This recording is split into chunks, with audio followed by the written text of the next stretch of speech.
taghammadahu Allahu bi rahmatihi. Berkata Ibnu Qasim Al-Ghazi, bismillahirrahmanirrahim, dengan nama Allah. Qala Syekh, berkatalah Syekh. Ini biasanya yang tulis murid beliau. Karena kalau beliau langsung yang tulis, mungkin beliau katakan berkatalah Syekh. Ini biasanya yang tulis permulaan kitab, mukadimah kitab atau permulaan itu biasa ditulis oleh muridnya. Berkatalah seorang Syekh, lagi beliau mendapat gelar Al-Imam. Apa itu Syekh? Syekh dalam bahasa Arab orang yang sudah umurnya 40 ke atas nama Syekh. Itu arti bahasa. Tapi dalam istilah pengertian Syekh itu seseorang yang memiliki satu kelebihan, itu namanya Syekh. Dia memiliki kelebihan dalam tarik suara, dalam kelebihan dalam qiraat, bacaan Al-Quran, maka dipanggil Syekh. Memiliki kelebihan dalam membaca nasyid, macam Syekh zikir, itu namanya juga Syekh. Kalau di Aceh ada namanya Syekh Sedati. Karena dalam tari seni sedati dia memiliki keahlian, itu juga namanya Syekh. Jadi kalau istilah Syekh menurut istilah adalah orang yang memiliki keutamaan atau kelebihan tertentu. Berarti Imam Ibnu Qasim ini memiliki kelebihan dalam bidang ilmu, maka dipanggil Syekh.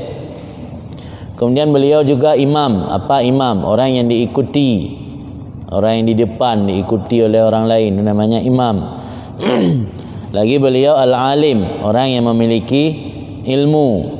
Al-alim, orang yang memiliki ilmu, isim fa'il. Dari alima yang alamu. Kemudian al-alamah. Al-alamah itu amsilah mubalaghah, tentu menunjukkan kepada makna lebih. Kalau al-alim orang yang memiliki ilmu, al-alamah bermakna orang yang sangat-sangat alim, atau orang yang memiliki ilmu lebih. Jadi alamah itu panggilan untuk orang yang ilmunya sudah luar biasa. Kalau ilmunya yang masih mungkin menguasai hanya beberapa bidang saja, itu mungkin panggilan al-alim. Tapi kalau sudah menguasai banyak bidang ilmu, itu namanya al-alamah. Kemudian beliau mendapat gelar juga Syamsuddin, matahari agama. Seolah-olah beliau bagaikan matahari, memberi pencerahan tentang agama kepada umat. Maka beliau digelar dengan Syamsuddin, matahari agama. Kemudian kunyah beliau Abu Abdillah. Dalam bahasa Arab kalau dipanggil Abu Abdillah itu biasa anaknya bernama Abdillah, maka ayahnya dipanggil Abu Abdillah. Beda dengan istilah bahasa Aceh. Kalau istilah bahasa Aceh, panggilan Abu atau Abi atau Aba itu bukan kunyah, dipanggilan satu kehormatan untuk orang yang sudah ada ilmu, dipanggil kata-kata Abu atau Abi atau Aba. Misalnya Abi Fahmi, padahal nama beliau Fahmi, bukan anaknya. Padahal kalau ikut aturan bahasa Arab, bukan Abi Fahmi, Abi Salim. Yang Salim Abi Salim. Macam Abi Umar beliau kunyahnya Aba Salim, karena anak beliau yang tertua namanya Salim, dipanggil Aba Salim. Itu kalau istilah bahasa Arab kayak gitu. Tapi kalau istilah bahasa Aceh, entah kapan pun dulu waktu saya masih kecil jarang ada panggilan Abu Abi, biasa Abun ataupun Tungkuci zaman. Dan lebihnya akhir-akhir ini ada panggilan Abu, Abi, Aba. Ada pernah kejadian lucu juga waktu datang seorang Habib dari Jawa, dari Malang. Jadi beliau tanya, apa beda itu Aba, Abi, Abu? Saya juga jawab asal-asalan, tapi walaupun asal-asalan masuk akal, beliau terima. Buktinya beliau terima, pernah beliau ceramah tadi Banda Aceh, beliau jelaskan itu nama panggilan kenapa ada Abu. Saya bilang Abu itu Dhumma. Kalau Dhumma itu kan barisnya di atas, berarti itu sudah yang sudah tua, sudah senior, itu panggilan Abu. Kalau di bawahnya Aba itu mansub. Di bawahnya lagi kalau yang masih muda-muda ini Abi majrur, masih majrur. Di Abi, Aba, Abu. Masuk akal juga. Padahal kebetulan aja. Ada juga Abi yang sudah sampai 80 tahun, Abi juga panggilan. Sampai meninggal Abi juga enggak pernah berubah jadi marfu Abu. Kemudian nama beliau Muhammad bin Qasim. Nama asli Muhammad, nama panggilan Abu Abdillah, gelaran yang digelar oleh orang ketika itu Syamsuddin, matahari agama. Asy-Syafi'i, beliau dinisbatkan kepada Syafi'i karena dalam mazhab fikih beliau berpegang kepada mazhab Syafi'i. Taghammadahullahu birahmatih, semoga Allah mencucurkan akan beliau oleh Allah birahmatihi, dengan rahmatnya Allah. Amin. Waridwanihi, amin, dan dengan keridhaannya Allah. Amin, semoga Allah menerima. Alhamdulillah, tabarukan bi Fatihatil Kitab. Kemudian setelah diawali dengan bismillah, kemudian berkata, dilanjutkan dengan alhamdulillah. Kenapa selanjutnya oleh Tunku sesudah mengawali bismillah melanjutkan dengan alhamdulillah? Tabarukan bi Fatihatil Kitab, karena untuk mengambil keberkatan dengan Fatihah kitab. Kitab maksud di sini bukan kitab bajuri, kitab Al-Quran. Karena dalam Al-Quran ketika dibuka kitab, pembukaan atau diawali di kitab di Al-Quran itu dengan kata-kata bismillah, kemudian alhamdulillah dalam surah Al-Fatihah. Jadi untuk mengambil keberkatan dengan pembuka kitab yang ada dalam Al-Quran, sebagaimana di sana diawali dengan bismillah, seterusnya dengan alhamdulillah, maka di sini pula dengan diawali dengan bismillah, seterusnya dengan alhamdulillah. Apa makna tabarruk? Tabarruk itu talabul barakah, itu makna tabarruk. Karena tabarruk itu wazan tafa'ul wazan apa dia faedah babnya takalluh ta'allamtul ilma mas'alatan ba'da mas'alatin, artinya talabtul ilma mas'alatan ba'da talabi mas'alatin. Berarti makna tabarukan di sini adalah talabul barakah. Apa makna barakah? Sering dalam bahasa kita keberkahan, mencari keberkahan, semoga ada barakahnya. Apa itu barakah? Barakah itu dalam bahasa Arab maknanya ziyadatul khair wa dawamuhu, bertambah kebaikan dan terus menerus dalam kebaikan, itu namanya barakah. Maka ada sebagian ulama sufi menyebutkan bahwa al-barakatu jundun kafiyun min junudillah yursiluha liman yasha. Keberkatan itu adalah tentara rahasia daripada tentara Allah, bagaikan tentara rahasia daripada tentara Allah yang Allah kirimkan keberkatan tersebut untuk siapa yang Allah kehendaki. Ketika Allah kirimkan kepada harta, harta itu jadi harta barakah, harta yang bisa membuat seseorang dekat kepada Allah, bukan harta yang melalaikan. Ketika Allah kirimkan kepada anak, jadi anak yang saleh. Ketika Allah kirimkan kepada umur, jadi umur yang barakah. Umur barakah belum tentu umur yang panjang, bisa jadi umur yang pendek tapi barakahnya luar biasa. Contohnya Imam Nawawi umur beliau hanya 40 tahun, tapi lihat kitab-kitab yang beliau tulis luar biasa banyak, sampai sekarang masih dipelajari. Apakah berani kita katakan beliau tidak ada barakah? Umur sangat pendek tapi ilmunya luar biasa, sampai enggak sempat kahwin. Imam Nawawi enggak sempat kahwin. Saya baru beberapa bulan pernah baca dalam sebuah kitab, ditanya orang sama Imam Nawawi, kenapa beliau Tuan Guru tidak kahwin? Jawab beliau, saya tidak ada yang mengingatkan. Beliau karena semangatnya dalam belajar ilmu sampai lupa kahwin, karena tidak ada yang mengingatkan maka beliau tidak kahwin. Bukan karena beliau tidak suka perempuan, bukan karena beliau tidak normal, bukan karena beliau tidak suka menjalankan sunnah Nabi, sunnah Rasul, tapi karena semangat dalam belajar sehingga beliau lupa kahwin dan tidak ada orang yang berani mengingatkannya. Itu jawaban beliau saat beliau menjelang akhir hayat. Ditanya kenapa Tuan Guru tidak kahwin, karena tidak ada yang mengingatkan. Jadi sampai tua ke kahwin, nyandung semangat dalam belajar. Kalau kita belum balik pun udah ngomong masalah kahwin. Buktinya kalau belajar bab nikah itu semangat kali, padahal kahwin masih lama, tapi semangatnya luar biasa.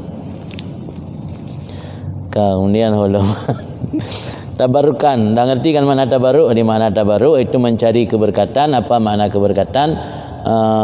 Ziyadatul khair, bertambah kebaikan, wadawamuh, dan terus menerus dalam kebaikan.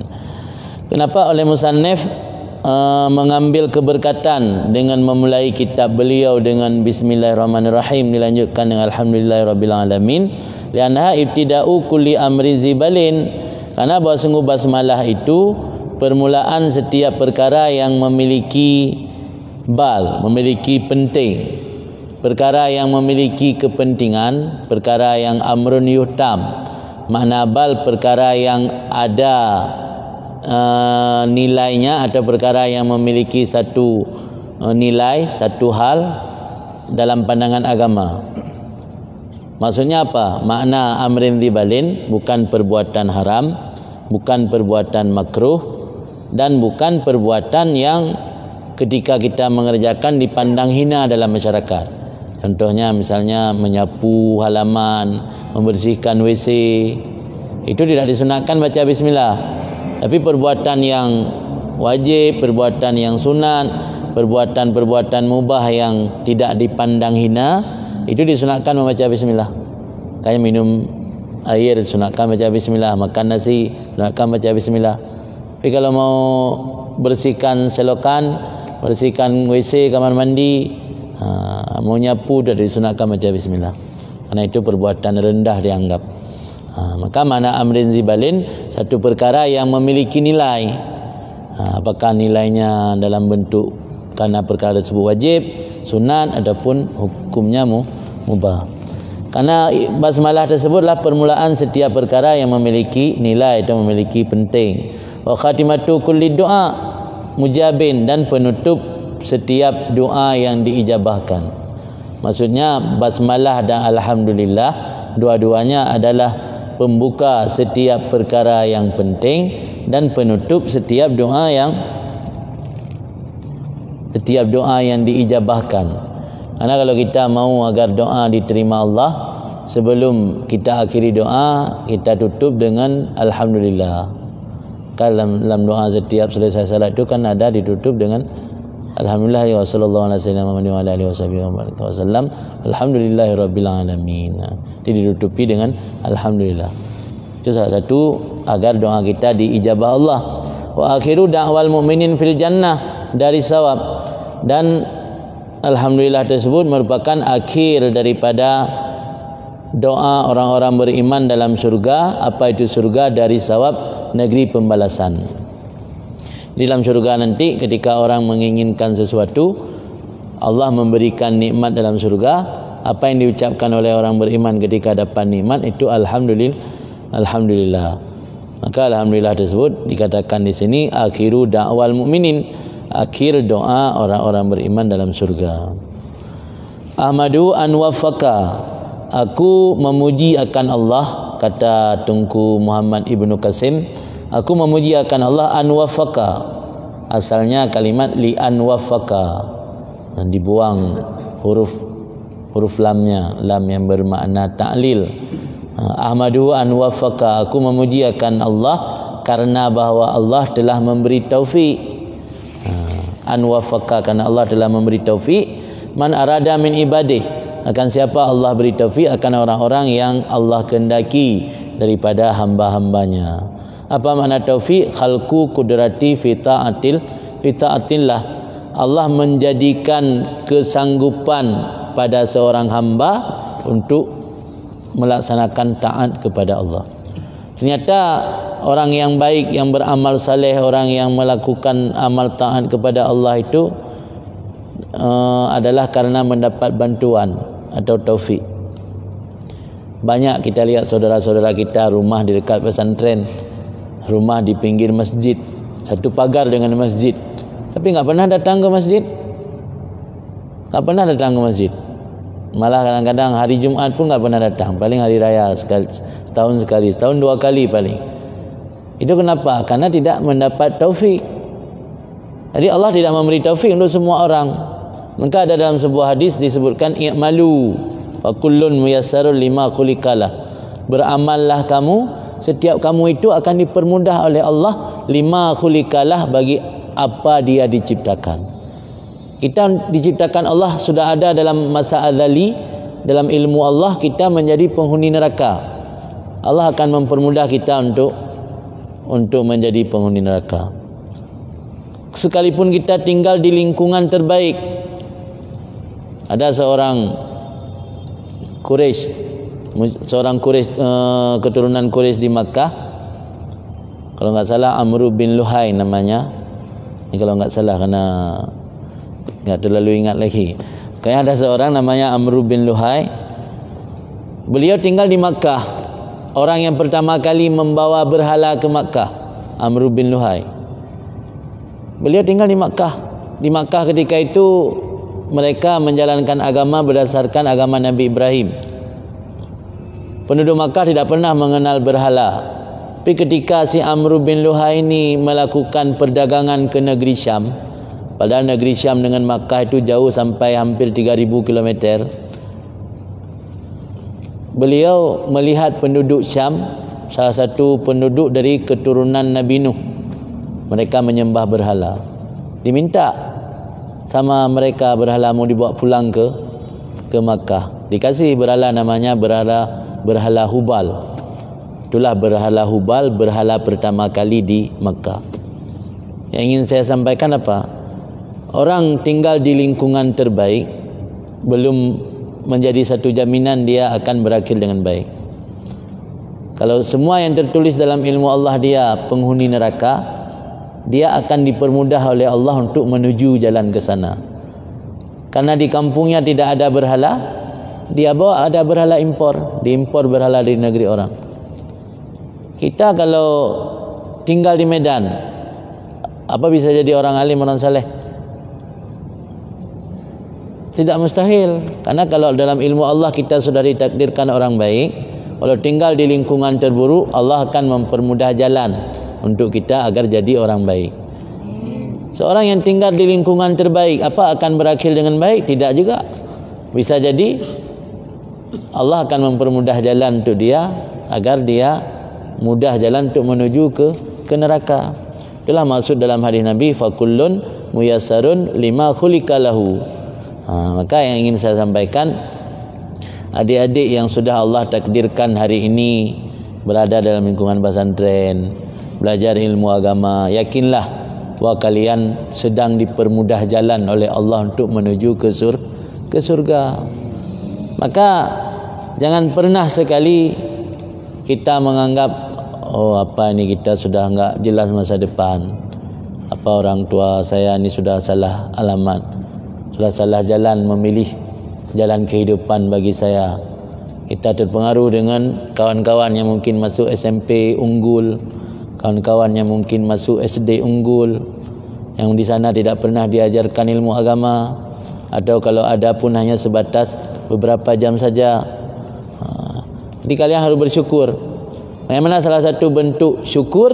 Bentuk syukur itulah kalian sudah dalam satu nikmat yang Allah berikan, yaitu taufik. Allah beri pertolongan untuk kalian agar selalu dalam taat kepada Allah. Kalian harus mensyukuri nikmat tersebut. Salah satu cara jalan untuk mensyukuri yaitu dengan bersungguh-sungguh dalam belajar. Sungguh-sungguh dalam belajar, menghafal kitab, mengulangi kitab, itu adalah bentuk syukur terhadap nikmat. Karena kalau kalian tidak mutalaah, tidak belajar, tidak menghafal, ilmu yang kalian pelajari akan hilang. Jadi kalian tidak menjaga ilmu tersebut. Maka ketahuilah, orang yang sudah belajar ilmu agama itu adalah orang pilihan Allah. Pernah saya sampaikan kemarin bahwa itu adalah pilihan dari pilihan. Karena tidak semua orang ditakdirkan Allah jadi manusia beriman. Banyak manusia di luar sana tapi enggak semua beriman. Hanya beberapa orang yang Allah takdirkan menjadi orang beriman. Malah lebih banyak yang kufur ketimbang orang beriman. Apakah semua orang beriman tersebut semua dapat ilmu? Tidak juga. Berarti hanya sebahagian dari orang beriman yang dapat ilmu. Berarti orang yang dapat ilmu, belajar ilmu agama, ini adalah orang pilihan dari